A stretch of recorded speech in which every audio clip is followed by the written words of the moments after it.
The views and opinions of the hosts and guests are their own and do not necessarily reflect the views of the management and staff of Guardian Radio.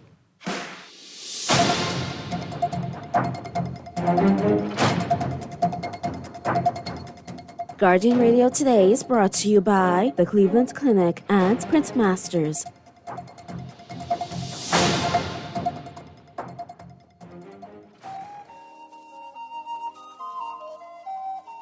I wonder, could it be you and I are a sign of the times? Why can't we open our eyes to the sign of the times? When I feel like I'm all out of love and my time is at me, judge us fairly. Oh, if only music could make us understand. I swear sometimes I hear a ghost in the radio.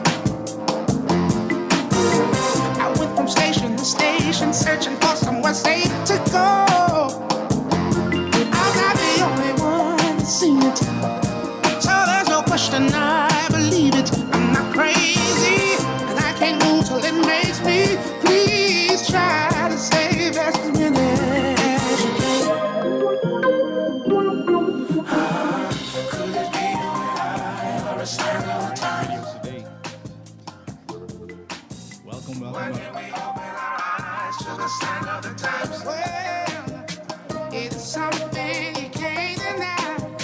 And welcome to another edition of Guardian Radio Today with your host, Pastor Dr. Cleveland W. Eneas III, also known as Kahun Anku Sarah. It is a Friday, and I'm happy to be here with you up until the 4 o'clock hour. I pray that you've been having a wonderful day, staying cool. We did get a little bit of showers today, and I think they're calling for some more rain, so just make sure you brace for that. The numbers to call today, once we open the lines, 323-6232, 325-4316, 325-4259, and the Family of Violence, 242-300-5720. The Guardian Radio text line is powered by BTC. That's 422-4796, 422-4796. Of course, standard text rates do apply. We're streaming live on GuardianTalkRadio.com. You can also catch up with us on Cable Bahamas channel 969 or BTC Flow channel 612. The signs of the time. You know, we got a lot going on in media. The news, who's politician won, what was the money for on the plane, rapes, murders. The list goes on and on. And we're going to talk about those things, but we're going to talk about it from the perspective of its root cause. And so these signs of the time are not new, but instead we need to appreciate the fact that if we don't figure out why these signs of the times keep reoccurring, that they'll continue to reoccur. All right? Prophecy is living. We got a lot of people around here calling themselves prophets, prophetess, and that's their business. I ain't here to tell people whether you're a prophetess or not.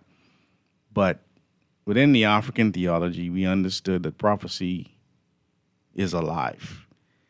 And the fact that it is alive prophecy is not something that we're supposed to just wait around,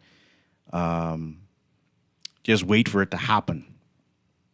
No, prophecy can be averted, right? Prophecy can, if you understand what is behind this reality of things continuously happening over and over in each generation or in each cycle, if you understand it, if you figure it out, you could end a prophecy. You can end what some people call generational curses. You can end the slavery that we continue to go through, even though they would love to tell us that we're emancipated, that we're liberated. And the reality of these things is what we're going to talk about today. So there's a prophecy that they hid from Africa. All right. I had the pleasure of sitting with a dear sister of mine, Dr. Nicole Ford. She's been on the show, and she shared a powerful word. And I want to share some of what she shared just recently about this prophecy that they hid from Africa. And it comes out of a portion of the Bible that we've talked about before, Isaiah 19. And the way that the Hellenistic, monotheistic version of this scripture, it teaches us that this is a judgment, right? So what happens is, because we look at Africa from the eyes of Greece and Rome and everybody else who is plundering Africa, we take on the mindset, we put on the glasses of the oppressor, and we look down on ourselves, ultimately. Because if you hate Africa and your roots are in Africa, you ultimately hate yourself. And so this Isaiah 19 is really a chapter, not so much of judgment, but it's a chapter of restoration, if you read it straight through. And so what does that mean for us as the Bahamas, right? We're not saying that we're stuck in biblical times. We're saying that the prophecy is real insofar as it continues to repeat itself. And so this reality of prophecy, I'm sharing some of the original books of the Bible from the book of Isaiah. So Isaiah was originally the book of Isaiah, this African Isaiah. And this correlates 19 verse 16, but this Ismil Rab el Khaliku el Kareem, begin all things by way of the name of the Most High Heavenly One, and Neirei, who is the Creator, the Generous One. And Neirei is the great I Am, as mentioned in Exodus chapter 3, verses 14 and 15. But in this book of Isaiah, it says, thus the prophet Isaiah continues revealing that the Niger Delta, the Nile River Valley, and Nazarite sacred records properly understood that prophecy is the science of consequences. The science of consequences. So when we look at what's going on in our country today, my grandmother would always say to me, well, she said it to her children first, my dad and his siblings, right? And then she continued to say it to her grandchildren, like her father said to her, right? Dr. S.F. Frazier, Simon Fenimore Frazier, said there are no punishments or rewards in life. You simply suffer or enjoy the consequences of your act. So she really was saying to me that there's really a science of consequences, prophecies of consequences, patterns, memory, and divine balance unfolding through history until humanity realigns with Ma'at, universal order, and the balancement of deeds. The problem is most of us don't know what Ma'at is. So to realign with something that you've never really encountered is virtually impossible, right? Where we find Ma'at in scripture as we hold it today is if we go to Proverbs, the very first chapter, and we learn about something that they just refer to as wisdom, right? They say the Proverbs of Solomon, the son of David, king of Israel, to know wisdom and instruction, to perceive the words of understanding, to receive the instruction of wisdom, justice, and judgment, and equity. This is Ma'at. To give subtlety to the young man knowledge and discretion. A wise man will hear and will increase learning, and a man of understanding shall attain unto wise counsels. That means you don't know everything. You need to go sit down with some people smarter than you. To understand a proverb and the interpretation, the words of the wise and their dark sayings. That's why you would go and sit with the council. The fear of the Lord is the beginning of knowledge, but fools despise wisdom and instruction. So that's why we talked about last week in Hosea 4:6 that we're destroyed or we're cut off or we're separated from this reality or system of Ma'at because we despise wisdom, we despise Ma'at, we despise instruction. So this reality of what Dr. Nicole Ford, a student priestess of the Holy Coptic Church, what she was saying to us was that this system of Ma'at, if we as Bahamians, and this could go for any country in the world throughout the diaspora, but we in the Bahamas, if we don't figure out what this knowledge is that we keep rejecting, what this wisdom is that we don't understand, what ma'at is, then we are destined to repeat the same things over and over again. The drugs, the murder, the rape, right? All of the things that we complain about consistently, all the things we go to church and pray about and ask God to please help us, it's all for naught if we don't understand the science of consequences, patterns, memory, and divine balance unfolding through history until humanity realigns with Ma'at, universal order, and the balancement of deeds. So that's what prophecy is. Now, in the book of Isaiah, it talked about the Egyptians fighting against the around the second verse. But what this really is talking about is not so much merely the Egyptians fighting against the Egyptians. It's talking about two systems of consciousness. So in our country today, we have systems of consciousness coming out of the UK or out of the so-called first world countries, the pop culture. And we also have systems of consciousness coming out of our roots, our African roots. You understand? So we held on to these things through stories of Babuki and Barabi or Anansi the Spider, Jonkanu, right? These are all remnants of the systems that we utilize to rule ourselves. And because we're between these two systems, and when we feel like we want to embrace the system of the oppressors, if it benefits us, we embrace it. When we feel like embracing our African consciousness, we embrace it. So we'll take off all of the ceremonial garbs and all of the wigs and stuff, and we'll go rush for Jonkanu and spend a bunch of money Boxing Day and New Year's Day and bring in a bunch of material that we don't manufacture here, and that's another story, right? We'll do that. We wouldn't take that into the House of Parliament. We wouldn't take it into the Senate because, unfortunately, we don't truly value it. We don't really see it as something that brings us salvation. We continue to create divisions because we're in between two systems. So the prophet Ishaiah, this African Isaiah, right?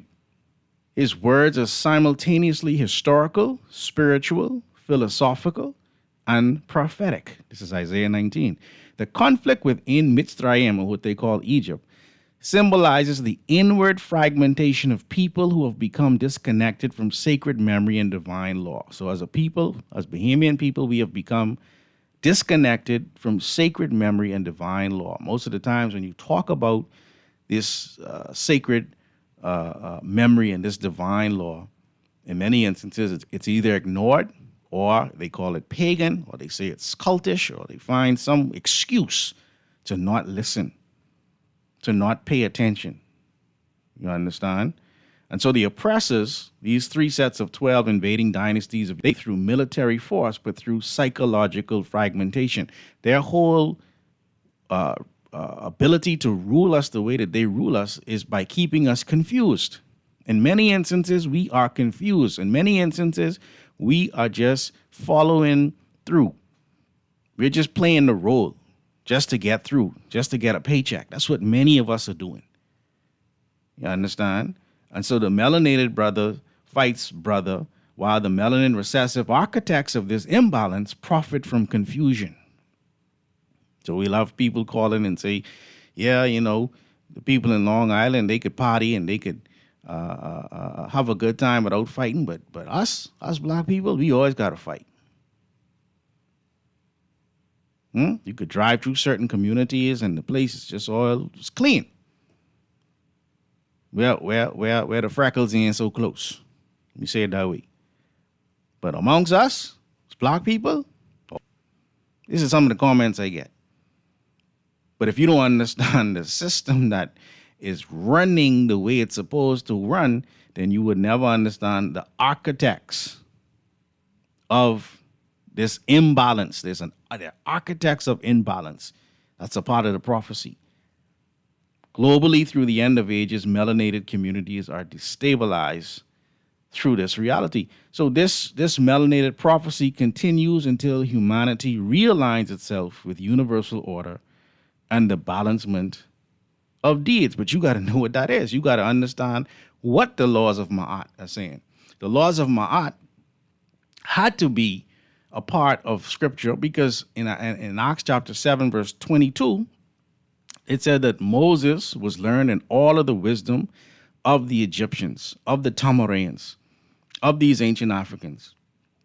And when he was receiving these 10 commandments, he would have been receiving it again in a place called Serabit el Khedem.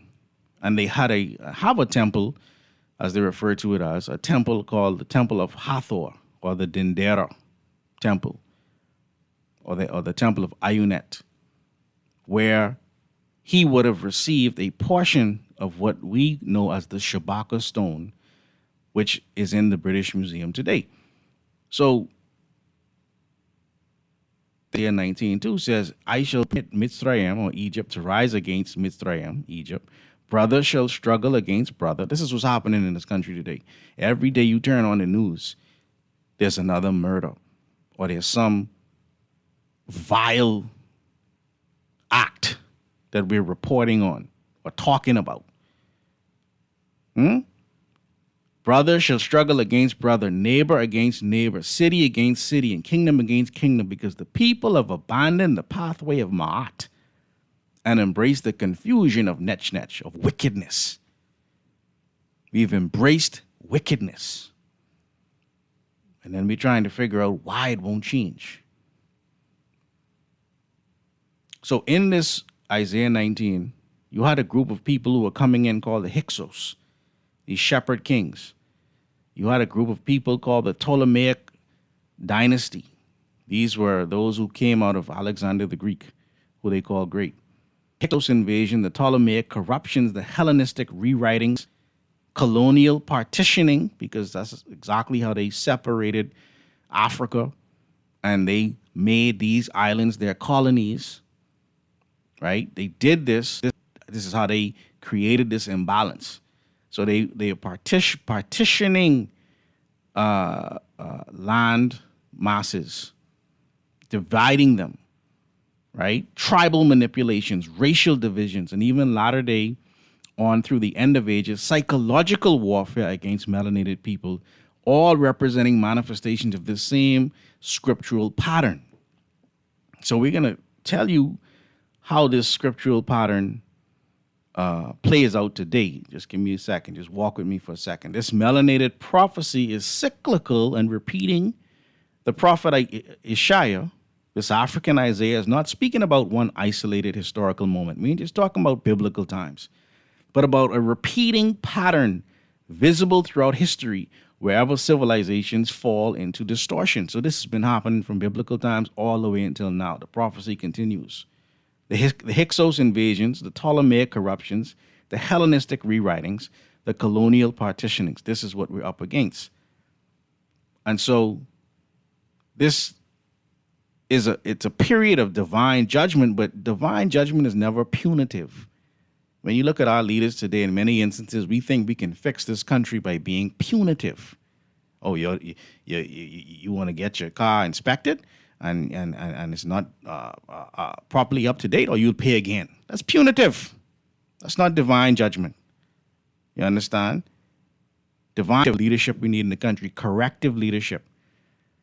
The Most High doesn't expose people. The Most High exposes the illness. We all have this illness, and this illness is based on ignorance.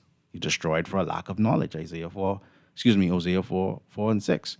Isaiah is a restoration text, but it is disguised as a judgment text. And see, the blessings keep getting interrupted because we keep inviting distortion into our lives, into our country, into our world. A people can rise People cannot rise higher than the knowledge of themselves. I want you to write that down. Not if you're driving, but if you're able to write that down, a people can not rise higher than the knowledge of themselves. We only can rise as high as we actually go back, Sankofa. So if you don't know that you were great, you'll never be great. Right? The burden that we're carrying around is ignorance. See, Marcus Garvey said that the historical trauma hidden under economic collapse and under spiritual ignorance is a part of the realities that we're facing today. He said that these are people higher than the knowledge of themselves. Marcus Garvey taught this 100 years ago. But here's how they did it, and here's how they continue to do it. They changed the languages. Why are we speaking English today? Because the people who oppress us and continue to confuse us, they speak English. So when the language changes, the civilization changes. And so this is what they did in Isaiah.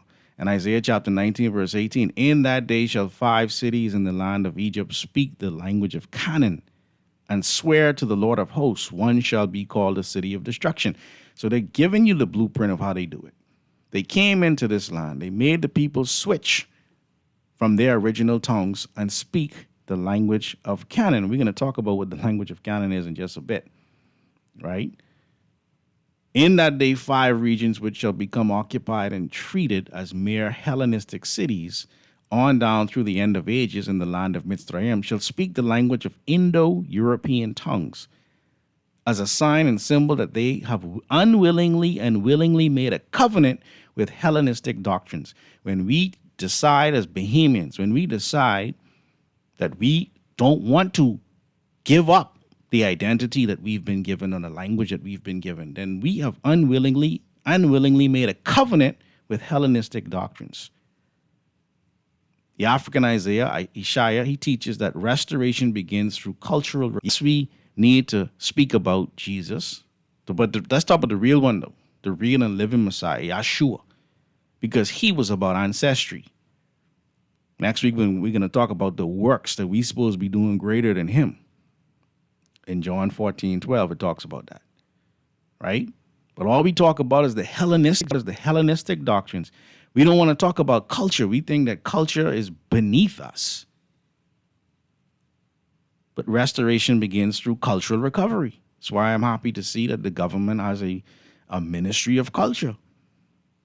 And the Honorable Leslie Miller Bryce, our prayers are with her because I think she's going to do a wonderful job. But I pray that she understands that she has one of the most important ministries that have been handed out, because cultural recovery, restoration begins with cultural recovery.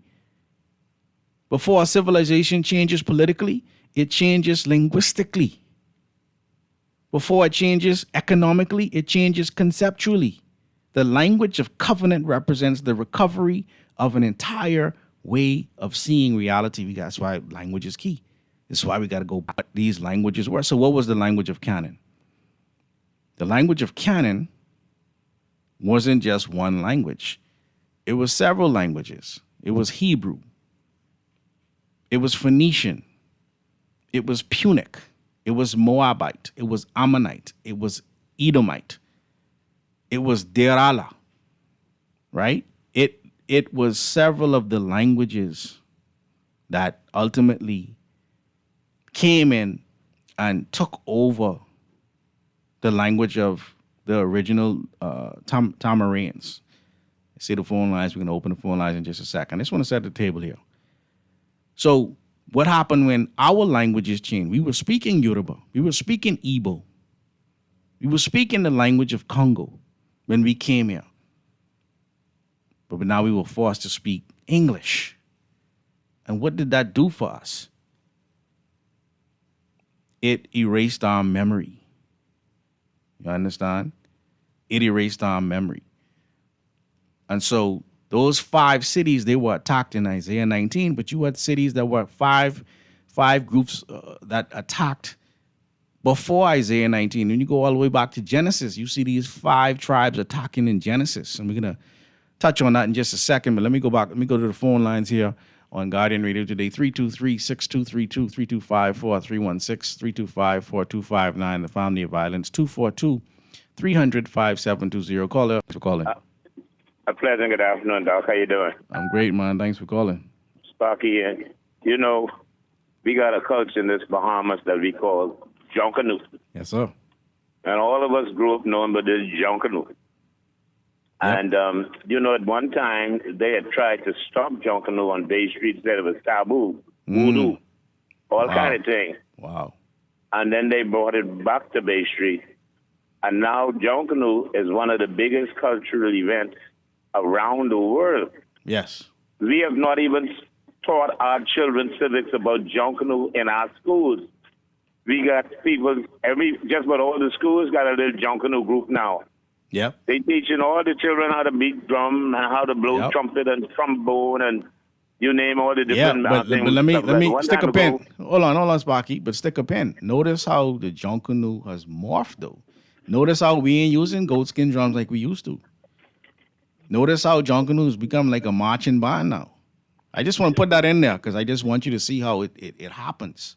Because they'll change it in the front of your face and you wouldn't see it. But you beating on plastic instead of on goatskin now. Go ahead. Well, listen, I'm trying. I know the evolution of it because I was there in 1958. The story, Yeah. no longer than Tuesday at a lunch bunch thing, I had the center of the floor when I was talking with the Valley Boys because I was sitting right next to Doyle Burris. Me and him were sitting together. Yeah. We were like the originals at the Valley Boys when it was started by my mother who got the first sponsorship for Gus Cooper in 10th Street East. Right. I took the Valley Boys first banner along with my cousin Philip Box Fountain. When we moved from 10th Street East, Gus Cooper Old Man Garage, over Centerville to the Stop and Shop, down to Sheridan and came back up a couple of times, and then we came back home. Yeah. I don't remember what price we came because it was our first time. Gus and them was a bunch of young guys. Yeah. And it grew and it grew. I remember Mr. Don Hyler. He used to make when we had the little cowbell, the little brass cowbell. That's They right. used them for That's hanging right. around cars to the farm. Mm-hmm. They put a bell on the lead cow and a rest will follow the lead cow. Mm-hmm. So that's why they bring it a cowbell. Yeah. And then Mr. Hyler started making these funny cowbells you see now with 2 and 3 in one hand. Yeah. And you know, you got 6 bells on one bell. Yeah. Yeah. And we had to learn how to shake them like that. Then we just had goatskin drums. Mm-hmm. Then they brought in the tom-tom and the snare drums and the big bass drum. And then the trumpets come in and Mr. Junkanoo because he could see the change. Yeah. We used to have only crepe paper or newspaper Right. out there. Right. Then they started bringing all kind of painting and flacing and foam heads and all this kind of thing that it turned into more like a Trinidad carnival because Gus Cooper and all of them used to go down to carnival in Trinidad and they brought that Trinidad stuff. What we see on the other carnival thing or that parade they saw what Perry Christie then brought up here. Yeah. That it came with all the feathers and all this thing. Yeah. And then they started dressing like the ladies down in Carnival, where women going to Bay Street, they have everything covered up. Now the women hardly wearing anything on Bay Street. They nearly naked. Mm-hmm. Mm-hmm. And that's what it was to. But now the music of Junkanoo is international now, and our leaders, when they travel with a Junkanoo group. Yeah. When our track and field teams go down to Jamaica and different places, they carry Junkanoo in the stands. Mm-hmm. And see, that's why I keep telling people, we haven't not even taught this in the schools. How Junkanoo started in the Bahamas. Yeah. It's My coming. mother, after 68 years, has never been honored. 68 years, my mother gave Gus Cooper the first sponsorship. Never been honored. All of them hundreds of people you see go to government house, if they don't belong to some political group, some church group, some lodge, you ain't gonna get the government house. Yeah. I got to run to a break, Sparky, but I appreciate that comment. And, you know, I feel that you definitely made a great point in terms of how things have evolved. And we're talking prophecy, and we're talking about our ability to recognize prophecy. Because if we are not able to recognize it, we will keep repeating the mistakes. You understand? The purpose of history is not to just see when you were great and brag about how great you were, but to see some of the mistakes you was making, because we aren't what we used to be. I'm going to run to a break here on Guardian Radio today and be back. Keep it locked here on 96.9 Guardian Radio. Fresh news, smart talk all day. Back after this. Some weight on it. Repetition can change the human condition. Ooh, need to listen. It's the last thing that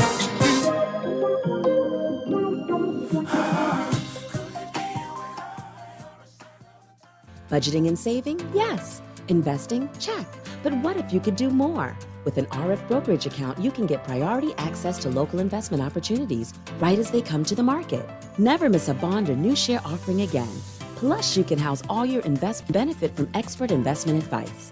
Contact us at brokerage@rfgroup.com to start doing more today. Some conditions apply. RF, money at work. Always on the go? Missed the show? You can now listen to Guardian Radio talk shows anytime, anywhere on Spotify and YouTube by searching Guardian Radio 96.9 FM or by entering the name of your favorite show. You can also listen by logging on to GuardianTalkRadio.com and clicking on the podcast tab. Guardian Radio, continuing to provide you with fresh news and smart talk anywhere, anytime, all day. At Cleveland Clinic, you set your course, not cancer. So when your journey takes an unexpected turn, you seek out the experts who've conquered it before, and you forge new paths to help fight cancers. For every route to a cure, for every care in the world. See how we're innovating cancer care at Cleveland Clinic today.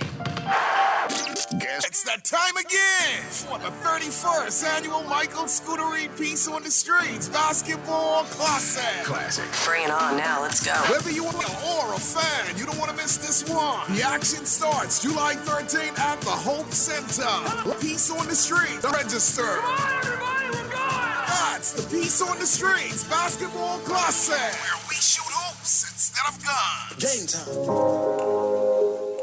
Love the show? Want to give your support? Become a sponsor today. Call 302-2300 for our rates and packages. That's 302-2300. Become a sponsor on Guardian Radio 96.9 FM. Fresh news, smart talk, all day. This is Guardian Radio 96.9 FM. Fresh news, smart talk, all day. So there's no question, I believe it. I'm not crazy, and I can't move till it makes me. Please try to save as many as you can. And we're back here on Guardian Radio today. I am your host, Dr. Cleveland W. Eneas III, also known as Kahun Anku Sarah. The signs of the time is an African prophecy that they've hid from us. All because they understand if we begin to function as one, then we would actually win. The reason why we haven't won is because we are not one. We are fighting amongst each other. We're in a place of confusion. And this has happened before. Isaiah 19 was one place in the Bible where it happened. But before Isaiah, in the book of Genesis, chapter 14, you had these 5 tribes. These were the 5 tribes that Abraham ultimately had to fight against.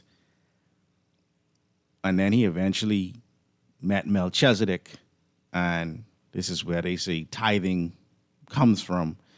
And some other things go back to this particular point where Abraham met Melchizedek. But they were fighting these 5 tribes from all the way in Genesis 14.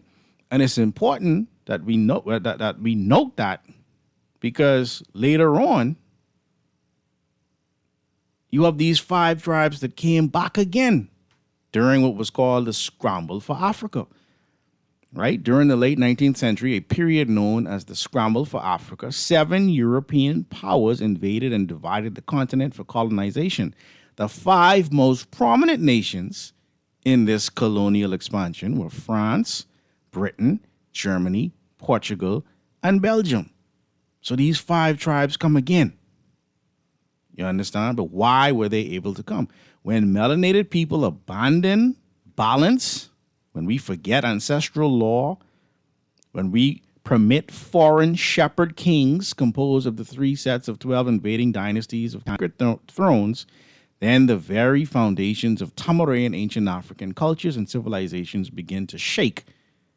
Therein the prophecy is not merely against land, but against distortion itself. So we got these statues all over the place. Why the statue of Queen Victoria is so huge and the bust of Samilo is so small? That's deliberate. Because what does that say to the tourist that comes right off of the ship? That says to the tourist that the history and the importance of Queen Victoria is more important than the history of Samilo Butler. So the history of the Bahamas is not as significant as the history of the UK. That's what those statues are saying. That's what they're saying. And that's why they continue to confuse us. You see? And so this reality then of these 5 nations who would continue to attack us. How do they attack us? The first conquest. So therefore, the Naturu Elohim declares the first conquest of 5 lands along the Nile River Valley was not the conquest of territory, it was the conquest of memory. That's what they go after. They go after our memory first. Once memory is conquered, social amnesia appears to such an extent that melanated people forget Ubuntu. Because you are. We forget Sankofa. Go back and fetch what was lost. And we forget that Ma'at is not merely truth, but truthful reality placed into right action. It's the original books of the Bible I'm reading. You understand? Within the Niger Delta culture and the Nile River Valley, civilizational teachings, spirit represents the animating consciousness of a people collectively. So Jonkanu is a spirit. It's an animating spirit. You see? This particular sign and verse talking about Isaiah, right? Isaiah 19:3, serves always on through the end of ages as a warning to every melanated generation. When people forget who they are, they will eventually ask their oppressors to tell them who they are. So you're looking for someone from Harvard, you're looking for someone from Cambridge, you're looking for someone who ain't even tapped into Ma'at to come and tell you who you are. But you don't want to listen to Marcus Garvey. You don't want to listen to Dr. Francis Cress Wilson. You don't want to listen to Dr. Marimba Ani. You don't want to listen to the people who the Most High sent for you. So guess what?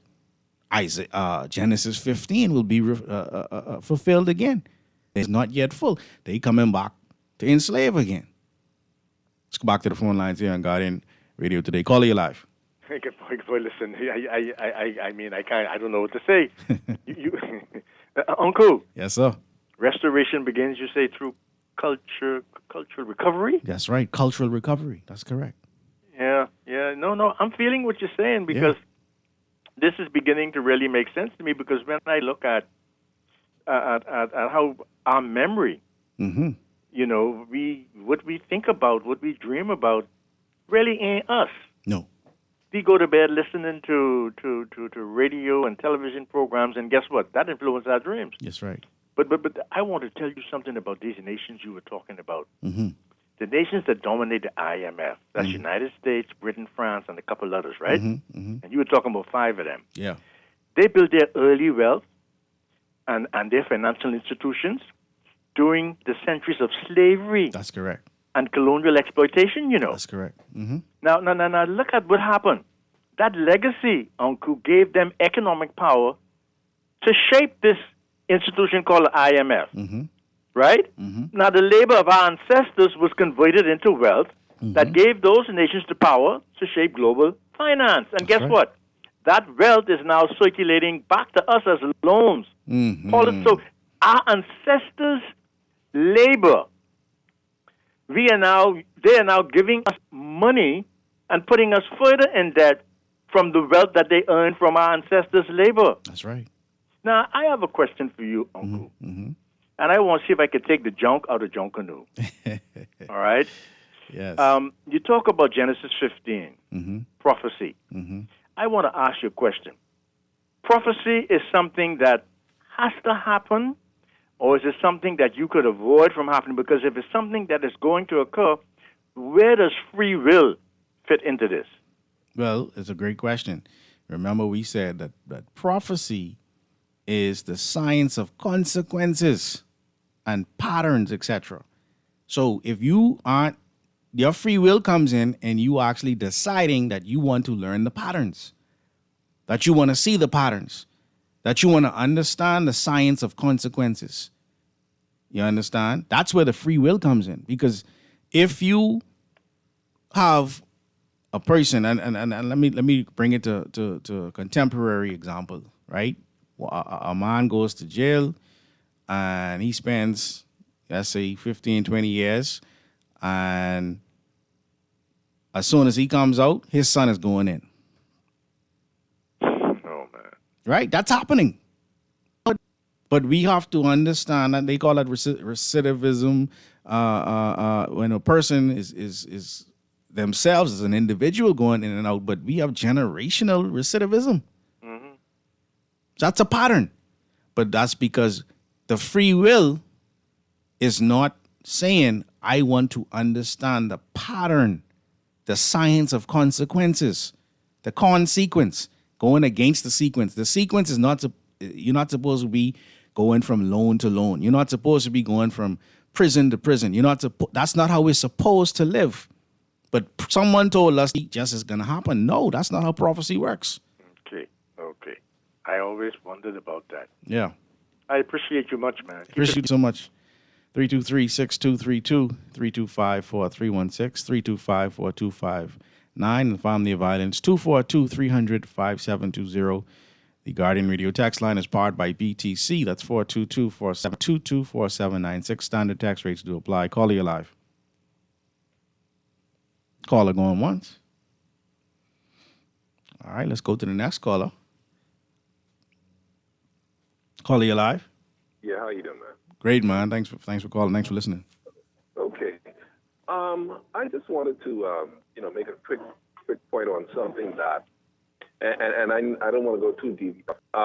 Yesterday, something dramatically happened in the United States that I don't think a lot of Bahamians are either aware of, and how that possibly may affect us. But are you familiar with the TPS program? Not by that name. Oh, okay. Basically, you know that the Trump administration had took to the Supreme Court a judgment of whether or not Haitian immigrants and others, predominantly Haitian immigrants, they were fighting deportation, even if they'd been there 20-some years. Yeah. That was just ruled in favor for the sitting. Simply means now is that there's nothing to block that from, that's the Supreme Court. And they voted 3-6. I mean, I'm sorry. It was 6 of them, and I think 4 to 3 or something like that. But however, what ended up happening was now that is a major thing, because I noticed for a fact that there are Bahamian Haitian marriages that live in Florida, and that's going to affect them in some kind of how, because he's saying now that, okay, now I have the right to, send you all home. Ready, they're 20, 30 years now. So I'm just wondering if we are aware how, or if that may even have a major impact. That's 350,000 persons just in Florida alone. Right. And what that's going to mean for us. All right, bro. Thank you. That's important to note. But that goes back to this prophecy in Genesis chapter 15, right? In the fourth generation, this is Genesis 15, verse 16. Let me go back up just for the sake of context, right? In Genesis 15, verse 13, and he said unto Abram, know of a surety that thy seed shall be a stranger in a land that is not theirs. Now, is when it says a land that is not theirs, it doesn't mean just the physical land. It means the systems that they're a part of, because we was always there. You understand? But the system is working against us. We're strangers in the system. We're foreigners in the system. They'll tell you, oh, let's stay in your country, but you met us here, though, right?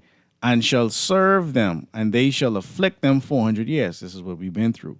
And also that nation whom they shall serve, Genesis 15:14, will I judge, and afterward shall they come out with great substance. Okay, so now we have the education, we have jobs, we have the NFL, we have the NBA, we have entertainment. We have enough money to actually go and build in Africa. This is what Akon been saying now for years. He's like, your money can triple, your money can quadruple in Africa. You understand? You ain't gonna have the same obstacles over there that you have in the West. You understand? And then so we're supposed to go to our fathers in peace. See, this could be the prophecy too. This is where the free will comes in. We could choose this. Thou shalt be buried in a good old age. You could choose this because you're supposed to honor your mother and your father so that your days could be long in the land that was given to you. Right? Then verse 16 says, but in the fourth generation they shall come hither again, for the iniquity of the Amorites is not yet full. This is these Canaanites. So now the judgment's coming. That's the prophecy. Let's go back to the phone lines here on Guardian Radio today. Call you. Uncle, how you doing? Great, man. Thanks for listening. Thanks for calling. Could you hear me good? Because I don't know if my phone is up. Yeah, you sound really good. You clear. Yeah, loud and clear. Good show, man. Thank you. And I'd like to know, where is the union in all of this? The union is supposed to represent workers. Mm-hmm. If the workers feel as if though this new gas tax is too much for them, the unions should get together and go and march or demonstrate against it. There's one little man who didn't care where he didn't care where Grammy spent all her money on the gambling table. Now watch this now. I'm not saying it's his fault. Yeah. I'm just saying he don't have a heart. So we know he don't have a heart. They can let one little man destroy the whole unions. They can't get together and fight against something simple as that. And I'll end with that. Yeah. And that's to the point you're making. Have a very nice day. You have a nice day too. This is why in Isaiah chapter 19 it says the Egyptians will fight against the Egyptians. The Bahamians will fight against the Bahamians. The Jamaicans will fight against the Jamaicans. The Barbadians will fight against the Barbadians. It continues. The prophecy continues because we reject knowledge. We reject wisdom. We reject ma'at. We reject the realities of what is being taught. And so we continue in this cycle. We continue in this prophecy. You see? So before we go to the break, let me say again, once memory is conquered, we got to remember, social amnesia appears to such an extent that melanated people forget Ubuntu. I am because you are. We forget Sankofa. Go back and fetch what was lost and forget. And we also forget Ma'at. And that Ma'at is not merely truth, but truthful reality placed into right action. Can't sit home and read books or sit online all day and don't embrace it. Or get with the people who actually have the sequence so that it can be applied the way it needs to be applied in order for us to function. Because again, when people forget who they are, they will eventually ask their oppressors to tell them who they are. That's what we've been doing. That's what we've been doing. This is why the prophecy continues to repeat itself. It repeated in Ham, or ancient African Kemet, It shall be repeated under the Hellenistic occupations. It shall be repeated and repeated during colonization. We're a part of colonization. It repeats wherever people abandon divine ma'at and embrace the distortions of netch, of chaotic wickedness. For as long as memory is lost, Isaiah scroll 19 continues. So the Messiah, Yeshua Christ, he was teeth. That's why he kept saying, and I'll go to it in the book of Matthew chapter 7, because people always say, well, you don't really need the law. Be following Paul. You know what I mean? But that's not what the Messiah was saying. The book of Matthew chapter 7, if we go to verse 21 to 23, it says, not everyone that saith unto me, Lord, Lord, shall enter into the kingdom of heaven, but he that doeth the will of my Father which is in heaven. Many will say to me in that day, Lord, Lord, have we not prophesied in thy name, and in thy name have cast out devils, and in thy name have done many wonderful works? And then will I profess unto them, I never knew you. Depart from me, ye that work iniquity. That's netch. That's wickedness. That's not ma'at. He was saying that you need to follow the law. He would have learned would be the law of ma'at. You see? He said in Matthew 5:13, ye are the salt of the earth, but if the salt have lost its savor, we've lost our savor. Wherewith shall it be salted? You can't salt the next generation because you weren't salted. It is thenceforth good for nothing. This is what we're becoming. But to be cast out and to be trodden under the foot of men. We don't even live as first-class citizens in our own country. We don't even as Bahamians live as first-class citizens in our own. I'm going to go to the news. We're going to pay some bills. Again, my name is Pastor Dr. Cleveland W. Eneas III, also known as Kahun Anku Sarah. Back after this. Judges fairly, only music could make us understand. I swear sometimes I hear a ghost in the radio. I went from station to station, searching for somewhere safe to go. This is Guardian Radio, your station for up-to-the-minute news and intelligent, interactive, and engaging conversations. 96.9 FM. I wonder, I understand it. Why can't we open our eyes to the sign of the times? When I feel like I'm all out of love and my time is up. And we're back here on Guardian Radio today. I am your host, Pastor Dr. Cleveland W. Eneas III, also known as Kahun Anku Sarah. Signs of the time. Prophecy. This text that says, good day, but black people don't know who they are. We have been Europeanized and brainwashed from a child. Another text that says a similar quote. Good day, black people and Bahamians don't know what ma'at is. We have been Europeanized and brainwashed from a child. That is true. That is true. But when remembrance returns, the spirit of Mitzrayim begins to rise again. The spirit of our ancestors begin to rise again. See, the Messiah was teaching his disciples to pray to our Father, our Mother Father. That's an ancestral prayer. Thy kingdom come, thy will be done. He said, who ain't doing his will? Come from Rami, I never knew you. That's what he said. For the cure for social amnesia is remembrance. So yes, we didn't learn about Ma'at, but we have to remember it. It's in us. The cure for confusion is truthful reality. The cure to netch is alignment with Ma'at. Spirit of Mitzrayim, the African Egypt, the Tamore, the Kemet, shall collapse within. This has happened. This is the prophecy.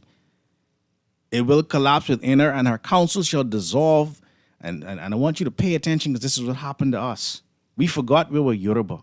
My grandfather is a book that I'm releasing very soon. Let the church roll on. And he talks in that book about how they were proud Yoruba men. How they were people who were proud Igbo men. Igbo women, Yoruba women. Right? And we forgot that. Our spirit dissolved. Therefore, it says, they shall seek unto idols, diviners, pastors, ministers, spirits of confusion, and those who whisper from the shadows, because they have abandoned divine ma'at. You see? This is what we're up against. Isaiah was saying to us, is saying to us, he speaks of melanated people disconnected from truthful reality, losing the ability to govern wisely because wisdom itself flows from harmony with universal order. But by such, once Ma'at is abandoned, once you forget, corrupted, you can't tell good from evil. And those of the seed of the Naturi Elohim, or who they call Elohim or God, who are following and adhering to Hellenistic ways, seek answers through distortion rather than truth. We're seeking answers through distortion. The Nazarites of old taught and do still teach that every society possesses collective spiritual breath, by which when communities live according to righteousness, discipline, truth, and reciprocity, that breathes, strengthens the land itself. This is what we're lacking. But when melanated societies, nations, and tribes normalize exploitation, oppression, and falsehood, the collective soul weakens and confusion spreads through every level of life. So when they took the language, they took the memory. But language is memory made audible. Language is memory made audible. It carries identity, stories of who people were and why they existed. So we're going to talk a bit about the language warfare that we're in right now. But let's go to the phone lines here on Guardian Radio today. Caller, you live. Caller going once. All right, let's go to the next caller. Caller, you live. Hi, good day. I'm cool. Hey. Thanks for calling. Yes, sir. Me and you always going back and forth about this unity concept. Mm-hmm. Because, as melanated people, we actually have, I guess, ability to perceive reality different from other races.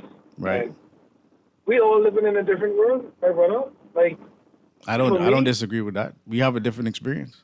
Yeah, we have exactly. So our experiences will determine whether this is a bad situation we're in or situation we're in based on whether it be metaphysics, history, genetics, whatever it is. Because I'm reinforcing your train of thought and your mindset. We expect a turnaround to come. But in all honesty, you have to tell yourself that everybody, the Bible says, everybody isn't going to be in the next selection. I agree. Because some people are so far into their sleep, or some people are so hypnotized by their oppressor that that's not something that they even want. They don't want unification. They want chaos. And that is a part of the God realm to say, hey, out of chaos comes order. So we have to have chaos actors for the, I guess, the revolution, so to speak, to bring about. So, I understand where you're coming from, but trust me, my brother, it would be better who would have, and this is just my opinion because I've been there before. I tried to bring everybody with me, and I realized that my aura was shattered, that I had vampires in my realm, in my circle.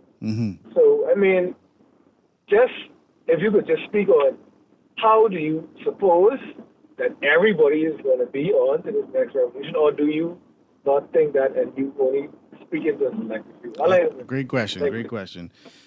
No, never have we said that we're coming for everybody. The Messiah didn't come for everybody. He came for his own. The book of John chapter 1, I think it's verse 11, he came for his own. And they say his own received him not. But then in John 13, it says he loved his own until the end. He never stopped loving his own. He came for his own. The problem is that we have been put under a deep sleep. In Isaiah chapter 29, verse 10, I'll actually go back to verse 9. It says, stay yourselves and wonder. Cry ye out and cry. They are drunken, but not with wine. They stagger, but not with strong drink. We are drunken with ignorance.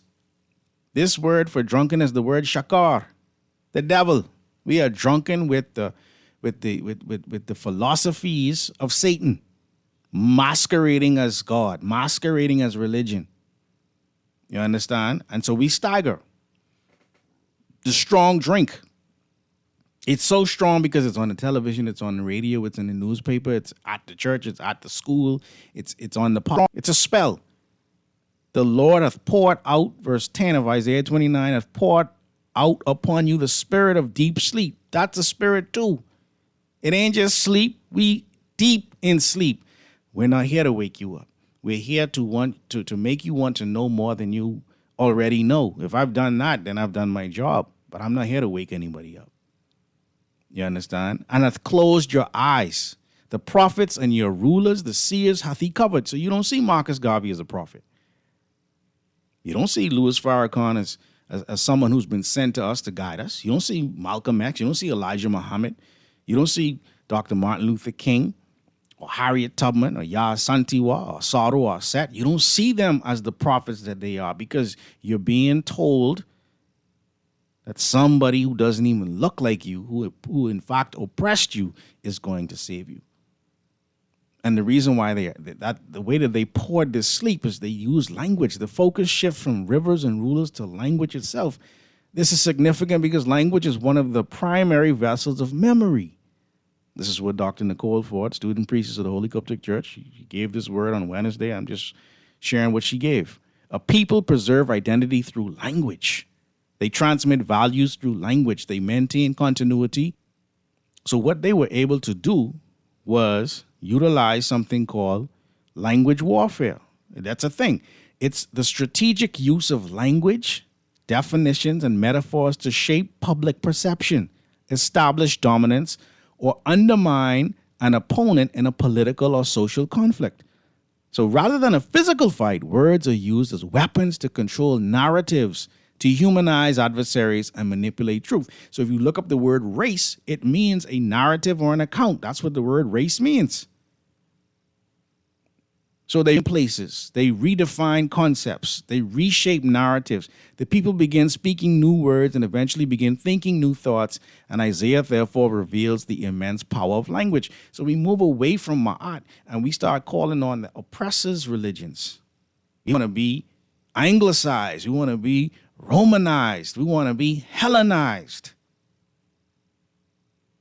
When they have already published that we enslaved you.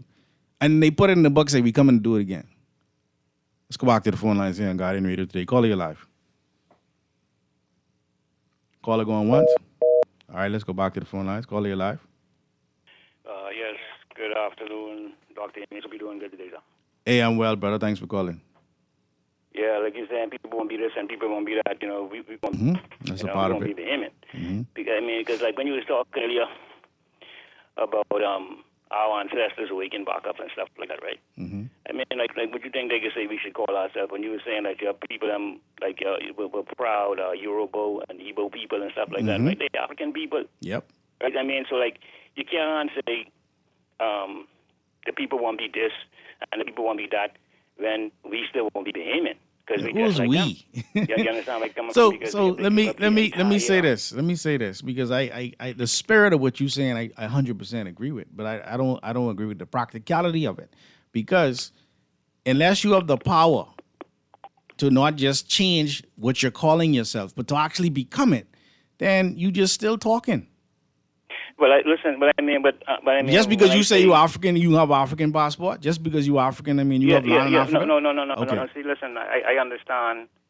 I mean, I wouldn't even use the word complexity, but I understand the situation maybe. And I'm not trying to say that when I go to get my passport, I got African in my passport. What I'm trying to say is that we have to start from somewhere. Yeah. And of course, if I'm going to say that we're going to start to call ourselves African, right? Of course, I mean that we're going to have to learn the ways, etc. But see, it is for the children mostly.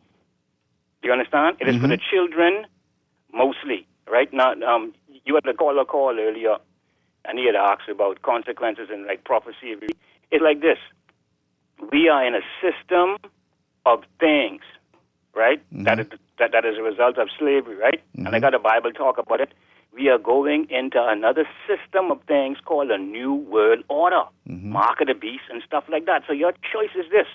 Your choice is, are you going to sit back right, knowing this thing coming, right, and just go along with it? Or are you going to start to make preparations to try to either avoid it or or stop it from coming into play? Because like you were talking about earlier, Anku, like we have a choice.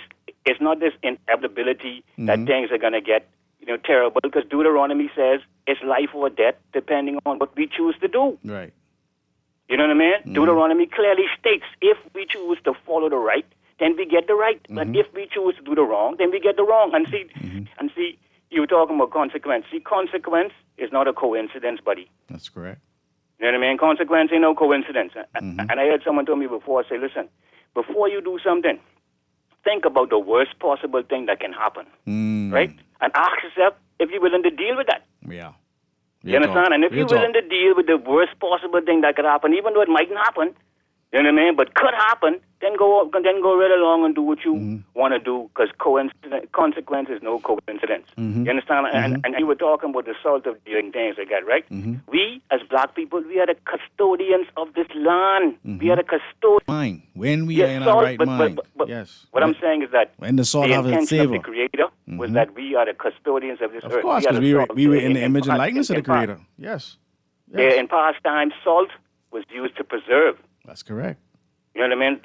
In the past days, the greatest thing for salt was to preserve. So we are the preservers of this place. That's why they have all of the valuable minerals and things in Africa, where we're supposed to protect them, where we are not supposed to allow people to come and do what they're doing. But you see, like I was saying, and you was talking about functioning as one and different things and that, but I mean, you was talking about Milo, but the statue. Yeah, the bust. Right? And I think you were saying something about the size of it compared to the other statue, and it shows like how they see us in relation to the history of the Bahamas or whatever the case may be. And I mean, to be honest with you, that's accurate.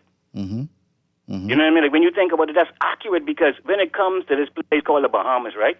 We as black people didn't start to partake until majority rule, and we still didn't do anything then, because it was still a perpetuation of the system that existed prior to it. Yeah. You understand? But in terms of this Bahamas, we ain't got nothing to do with the history of this place. The Black Bear and the pirates and all them, that's the history of this place. You know what I mean? Now, if we want to discuss that, then who were we back then? You understand? Who were we then? Slaves. You understand? But like I say, brother, you see, and but see, tribulation coming. You understand? See, that's the thing. What I don't understand is like people are so oblivious of this serious thing that's coming. People don't talk about this serious thing that's coming. Let me say something. You talk about prophecy, right? I'm willing to make sort of a little prophecy, and I'll say this, right? Depending on the plans of the individuals who want to put you. If you have a child in primary school, don't look for that child to make it to college. All right? Because the system of things that you're living in right now will be mashed up before your child reach the age to go to college. All right? That is how serious the time we're living in right now. You see all this digitalization of everything else and all these different things like that. They're taking away all your freedom, and you will be to a point where you will have to submit your full freedom, your full humanity, in order to live. Like the Bible says, you have to take that mark of the beast if you want to live or die. So you have a choice right now. Either you stay, right, and enjoy your little fancy life, because you think you got your good life, because trust me, when that comes, this fancy little thing, you got your little fancy car and house and thing, all them things could be mashed up in a short while. So you get your choice. Either you sit back, right, and allow the system to come and conquer you, or you wake up and give the children the future. Because, see, this is a pure case where the innocent can suffer for the guilty, because if we as adults don't make the right choice right now, the children who come in behind us, they can feel the consequence of our actions. You understand? So like I say, make it clear to these people, brother, that Deuteronomy clearly states that it ain't no inevitability. It's when we do the right, we get the right. And when we do the wrong, we get the wrong. You understand? But we got to stop calling ourselves Bahamian and call ourselves African if we want to be one. And then we start to demonstrate and learn to be African. You know what I mean? We try, but I finished with that, but this is something I want to say to you too, what it is that your organization waiting on in terms of how the Christians waiting on Jesus, the pop of the sky, right? I went back and I listened to it, and I still didn't really get a gist of it, because it sounded as if you was just saying that, we got to go back to Africa. I saying we ain't waiting on nothing. Okay, let me say it another way. Nobody is coming to save you that's not already here. Okay. No. Yeah, I heard that. So what I'm saying is that, so we're not yeah, waiting no, on anybody. but We have been given. We have everything we need. All we got to do is act. All we got to do is yeah, embrace the teachings. I agree, but what act? You see, that's the whole thing. All we got to do is act, but what act? What you mean, what Because act? we got to stand as Revelation one chapter we gotta 8. be of one No, faith. What Revelation 18:4 says, "Come out of her." That's the act. Come act? out of her. But see, I agree, brother, and that's why I tell you, and that's why I ask you, because I tell you, Rastaman looking forward to Exodus. Right. Well, Mali got a song called Exodus. You understand? So we into that. Right. But I said Christians waiting on Jesus to pop out the sky and snap his finger and make everything right. And I ask you, well, what you waiting on? And like I say, I told you And I to tell you we ain't to waiting. get back to where I needed to get back to. And like I said, when I listened to it, Yeah. I still didn't get a gist of, because it sounded as if all you were saying basically was that we got to go back to Africa. And if that's what you're saying, then why call ourselves Bahamian? Why talk Because this you remember? nonsense Were you about listening? Africa is the root, No, Bahamas is the listen. fruit, brother. Did you hear the call? I think it was maybe a caller or two before you who was asking, are you talking to everybody, or are you talking to a select group? And I said, I'm speaking to a select group of people. Yeah, but see, okay, I ain't talking to everybody. Yeah, see, what I'm saying is that I I'm understand. talking to you the saying people you who must be listening. speaking The to scriptures say that he who have ears hear. Let he yeah, have I eyes understand see. that, brother. But All right. listen, I understand you saying you're speaking to a select group of people, Mm-hmm. right? But when you say things like Africa is the root, Bahamas is the fruit, right? Yeah. And like a justification to wanting to call yourself Bahamas, Bahamian still, right? To hold that identity, right? That's wrong, no matter who you talking to. Okay, well, that's your opinion. That's what I'm telling you. That's your opinion. I respect That's that. wrong. But see, listen, but if you listen to what you were saying, right, about talking about identity, I'm listening to what and I'm Africa saying, and because I'm oneness, saying right? it. Then you're contradicting yourself, because No. you can't hold on to the Bahamian identity, So right? let's- You can't hold on to the Bahamian identity and want to be African, brother. You I- can't go back to the continent of Africa and talk about you as Bahamian, brother. You can't do that. But that's what you fail to understand. I can be accepted in Africa as a Bahamian because it's happening now. It's literally happening right now as we speak. Bahamians are in Ghana, functioning as you Bahamians just in understand Africa. how your people, you just understand how your people is proud, Yoruba and Igbo, right? Yeah.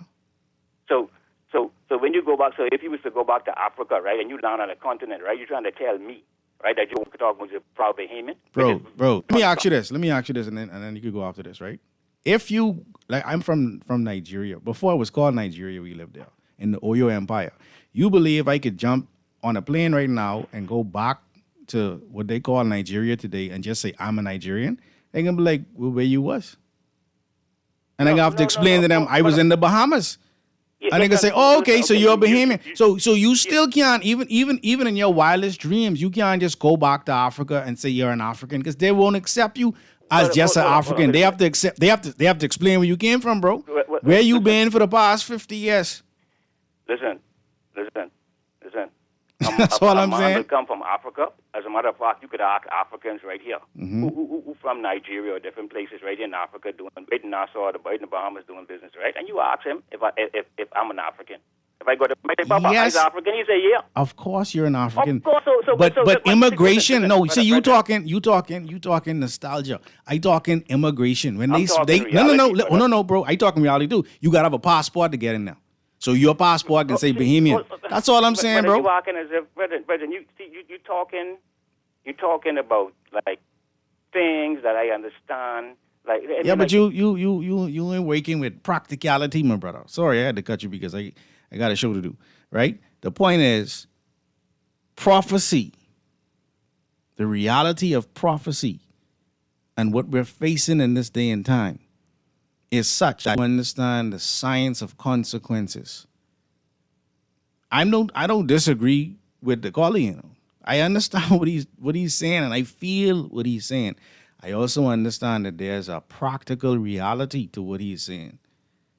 So yes, I am a proud African, but I am also a Bahamian. I have a Bahamian passport. So you try to leave and go to Africa and grab your African passport. You don't have one. So how that gonna work? Isaiah was talking about and like I say, that's his opinion, and that's how he feels. That's how he feels. The point is, that is what the prophecy says would happen. Bahamian would be against Bahamian. Ghanaian would be against Ghanaian. The confusion that is created because of this war of languages, because they rename everything, because they interfere with your scriptures, because they make sure that you have to go to them for validation when it comes to anything. You see? The reality of the situation is there was a time when we did speak one mother tongue. In the book of Genesis chapter 11, it talks about this mother language composed of the same words, dialects, birthed out of over 500 original Bantu Nilotic spoken languages, which existed at that time. This is why Nembroth, or who they called, or Sargon the first, they were able to build all over this world. They became men and women of renown. They made a name for themselves because they spoke this language. They call it the Bantu migration. It's in your Bible. Genesis 11. They said, but God had to come down and stop them because they were trying to build a tower of Babel. Now you could say Babel as in confusion, or you could say Bab Iliun, the doorway to heaven. We were building the doorway to heaven. But if you reject knowledge, then unfortunately, it's impossible to build that. It's impossible to build that. Let's go back to the phone lines here on Guardian Radio today, and then we'll hit up some text. Call you live. Hey, also, how you doing, man? I'm great, man. Thanks for calling. Good. That brother just now, man, he confused, man, you know? He's becoming... What it is, he got to understand is that he is of African descent. Correct. Descent. You can't go and say, boy, I black and I this and I that, I'm from Africa. Right. It's a different time, unless you won't go back on another ship right. and drag back there. He's no Bahamian. Yeah. And that you trying to explain to him, but he just ain't want to understand. No. You understand? Yeah. But other than that, answer there's a question I want to ask you, right? Because I listened to you several times. Mm-hmm. I agree with you sometimes, and I disagree. Sure. What in your church? Mm-hmm. What scriptures do you read? You read the Bible, or you have a scroll, or you have a right? I understand the different question. type of book that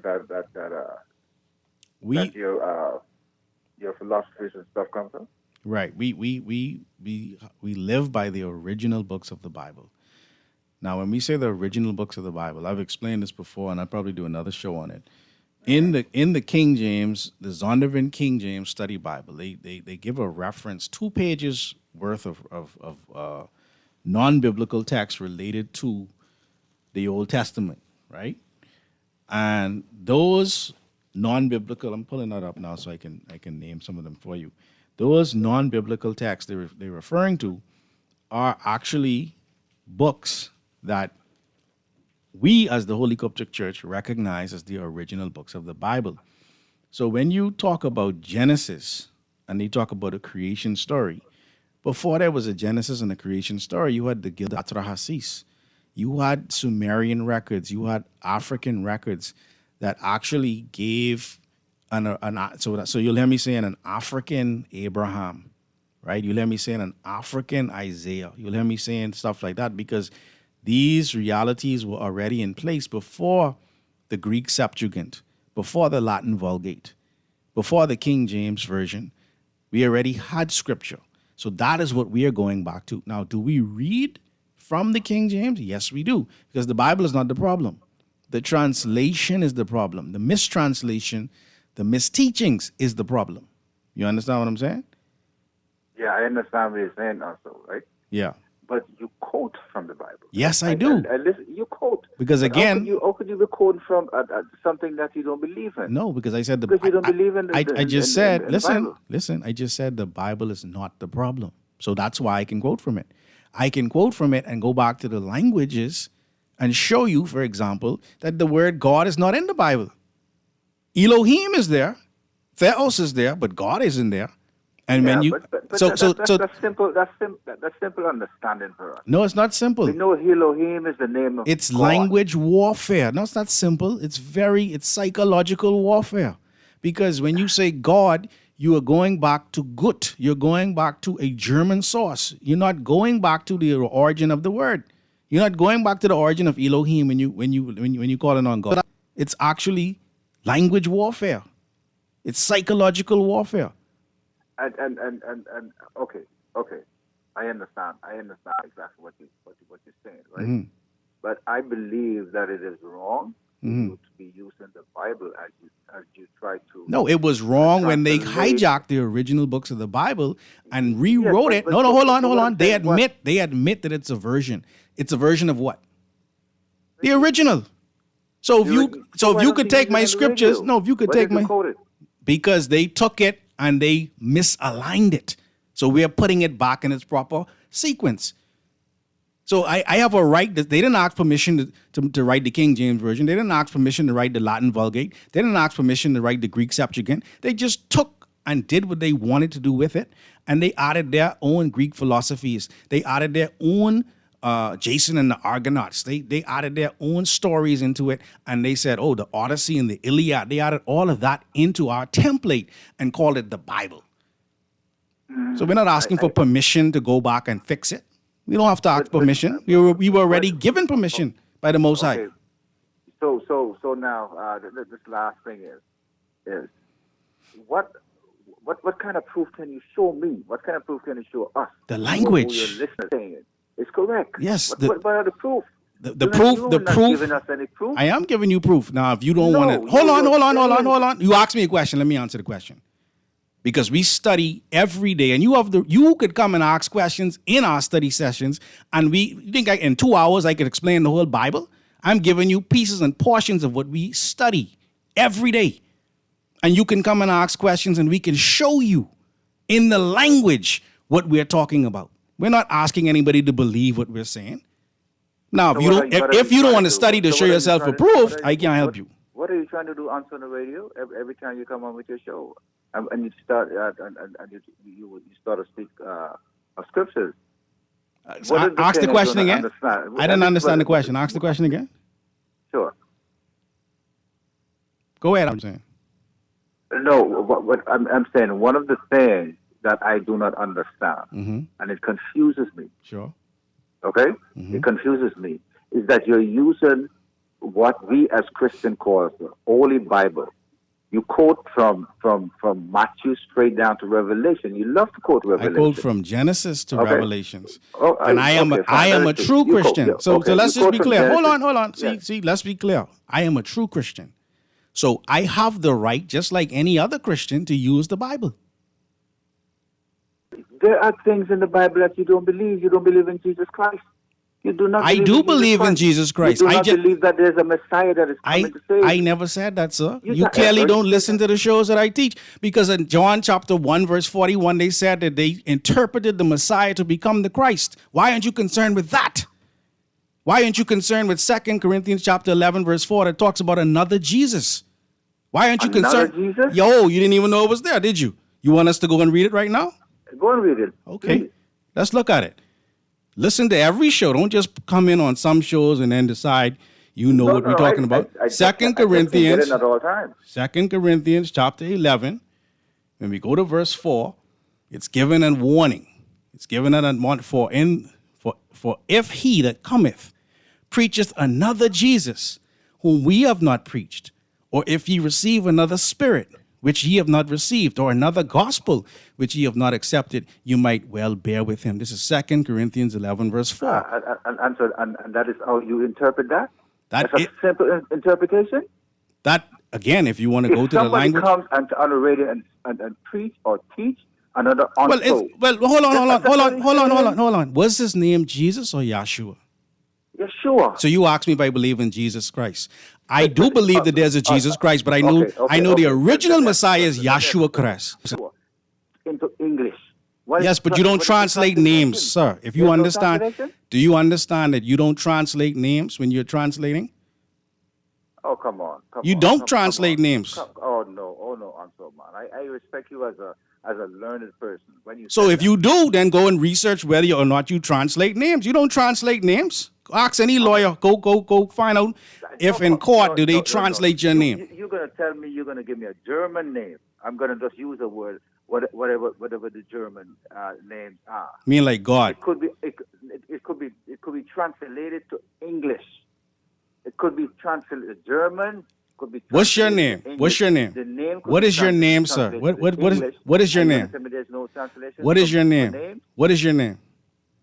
My name is Tony. Okay.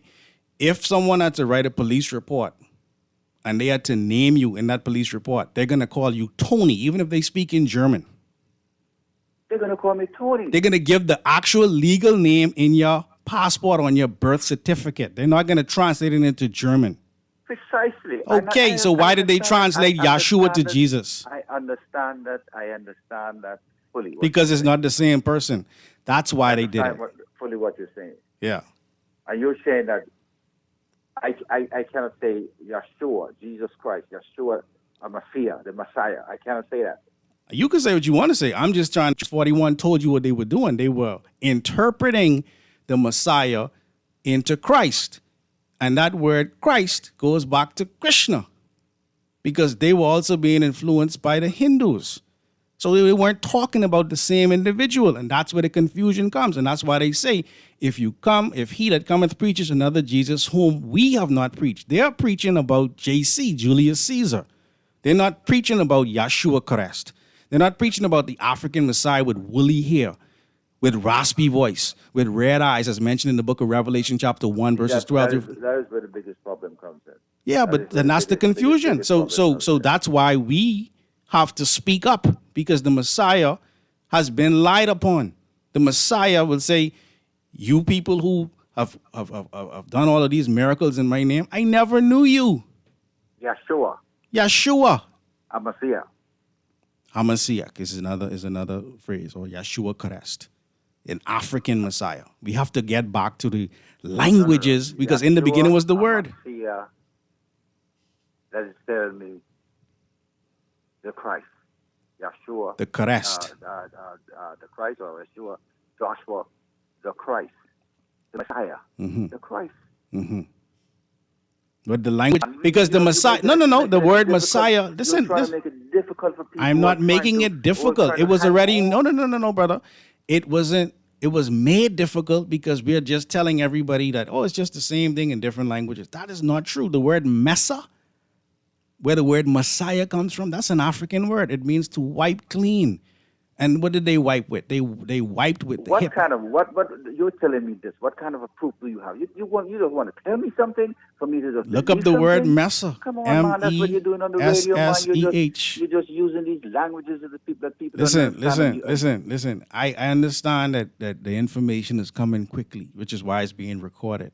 I'm not asking you to just hear what is being said and just accept it. I'm saying you can actually come and study with me if you so choose on a Wednesday night or a Sunday or whenever we're having a study class. You can do that. People do it.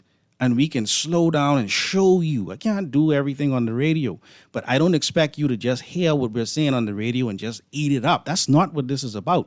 This is about making you want to know more than you already know, because this country is in trouble.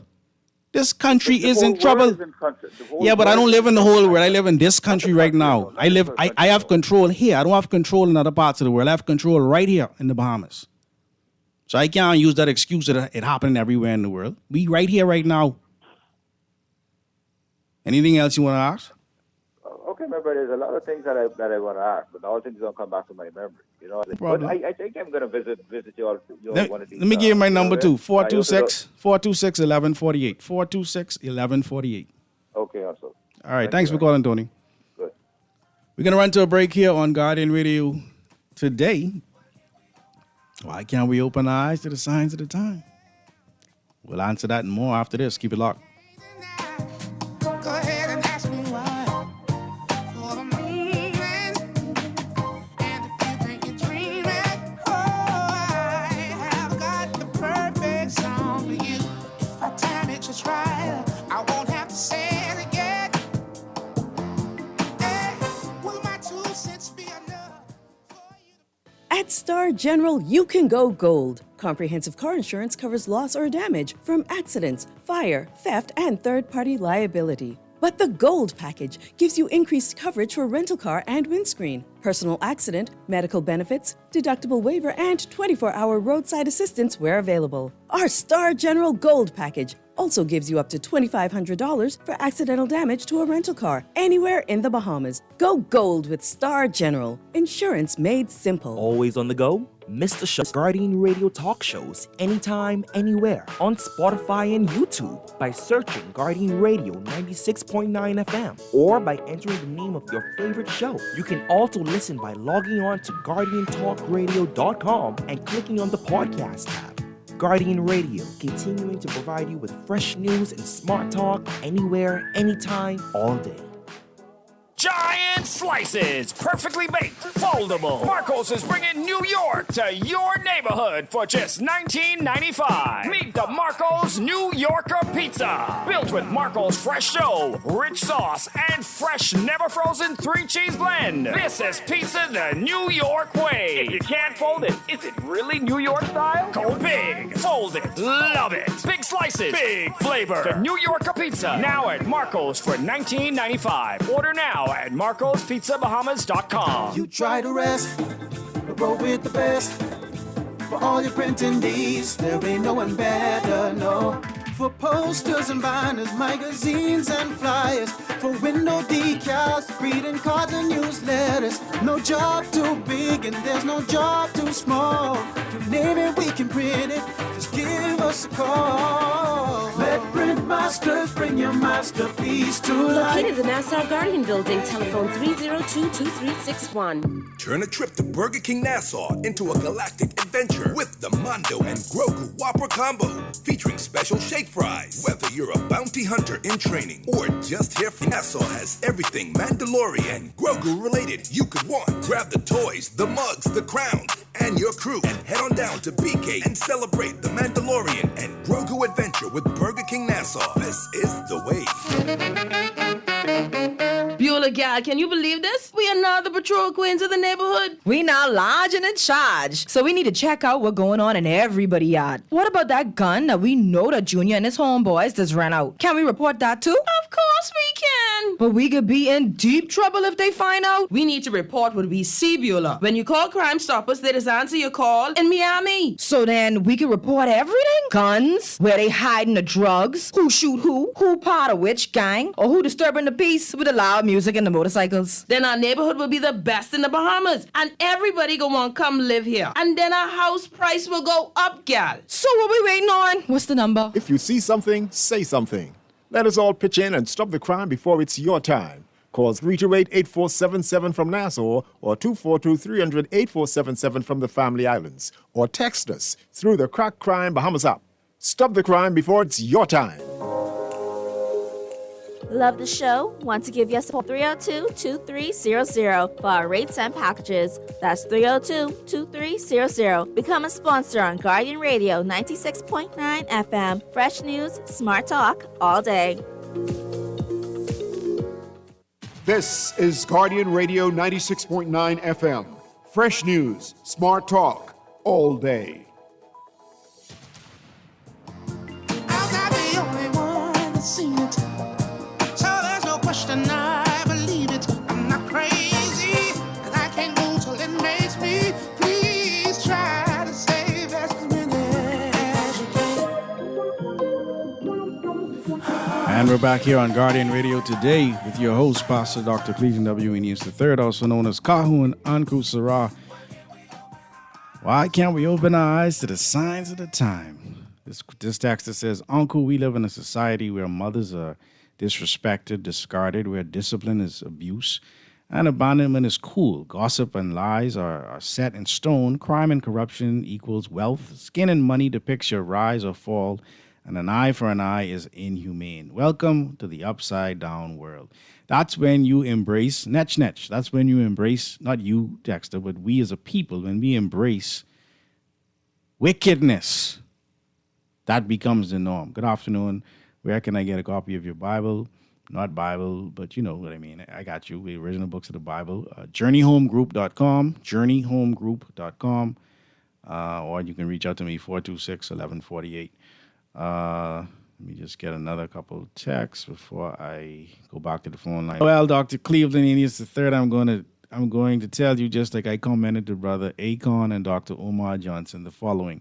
Do you think these highly successful colonizers who have been feeding on and are stealing and are feeding on and are still feeding on the colonized and oppressed will just easily let them go back to Africa?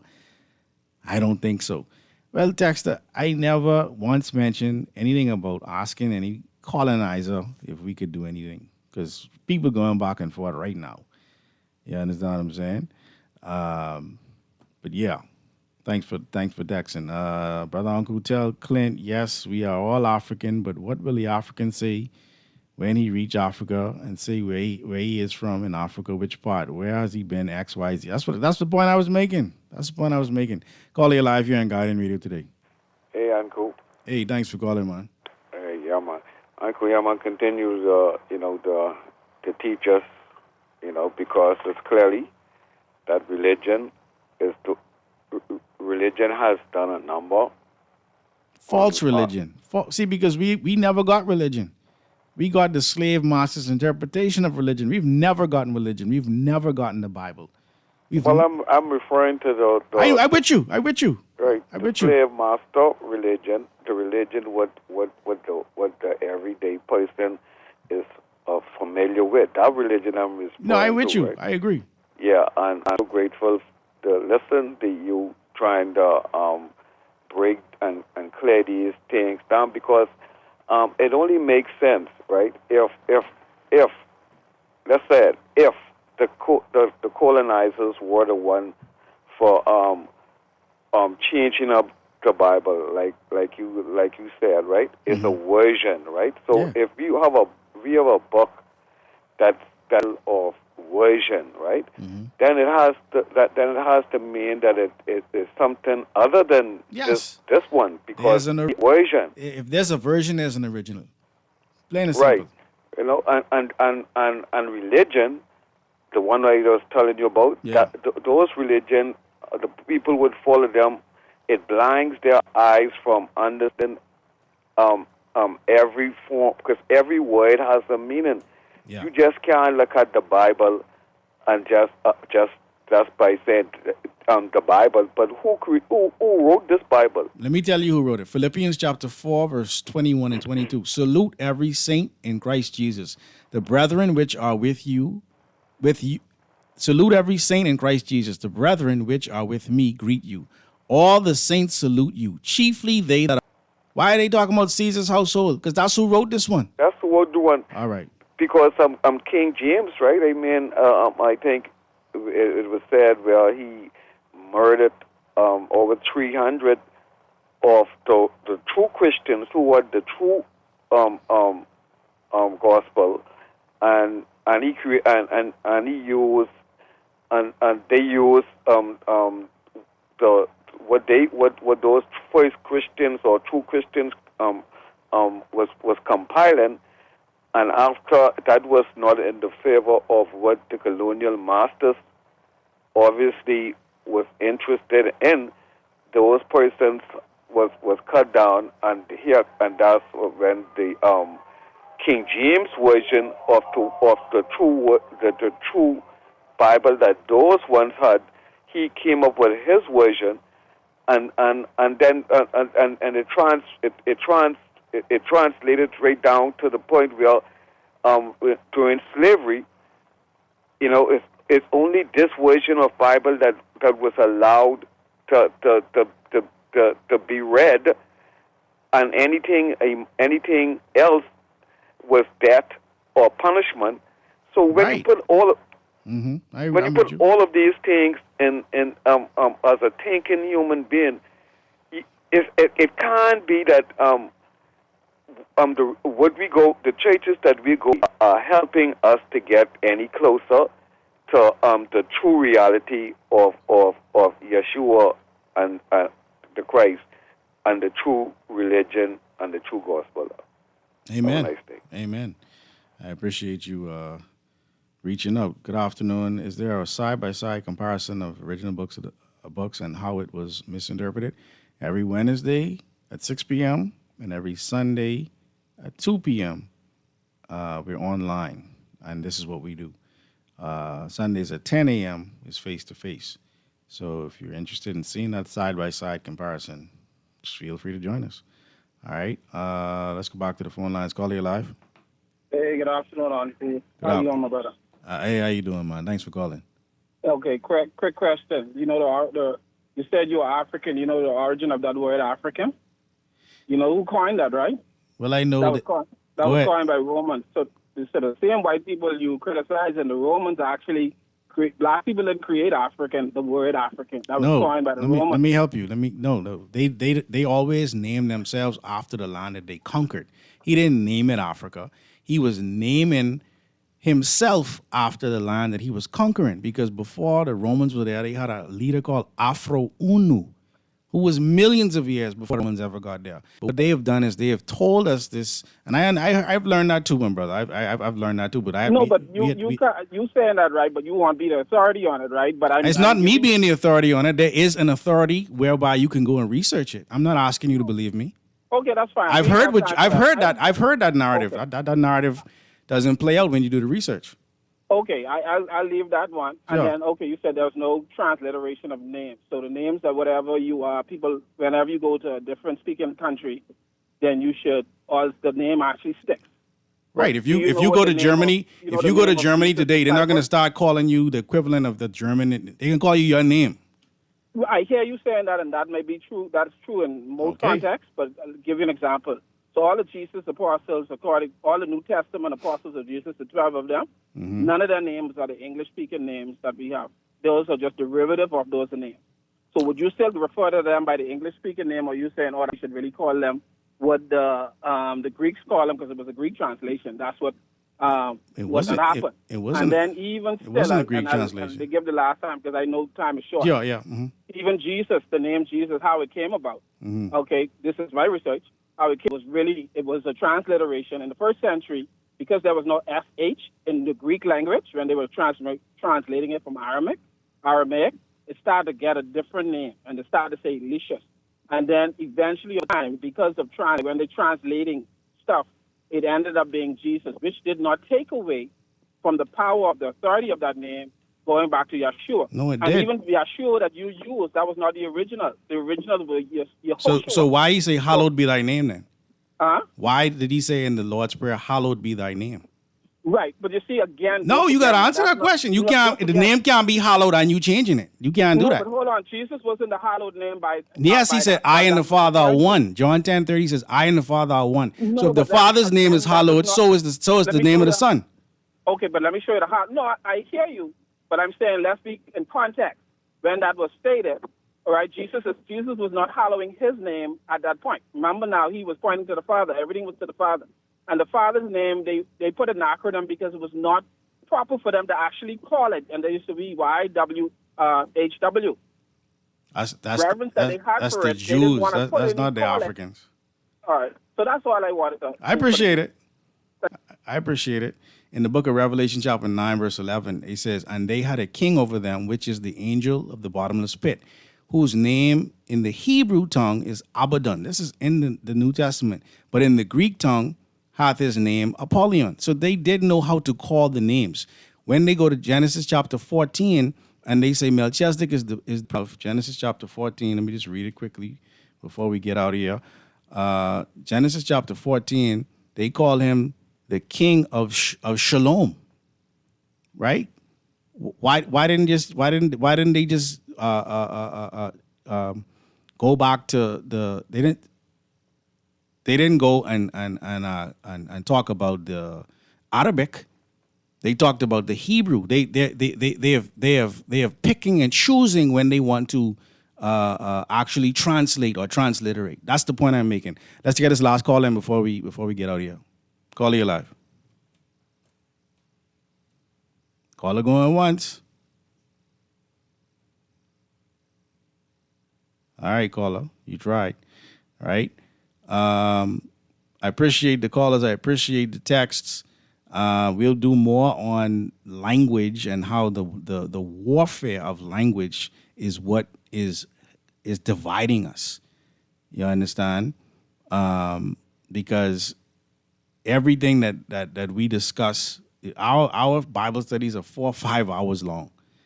So there's no way we're going to cover everything in 2 hours, right? But all through the scripture, they decide when they're going to transliterate and when they're not going to transliterate. You understand? And so whoever was putting this together knew exactly what they were doing in the name, which is why they changed it. Because they could have easily put Yahshua, but they chose to put Jesus. They could have easily kept it as Elohim, but they chose to put God. Because they knew exactly what they were doing. This was of the household of Caesar. You said the first century, caller. Who was ruling in the first century? And why would they have had control over the scripture to be able to decide to translate it? It was somebody speaking Greek, obviously, because it wasn't the original people of that scripture.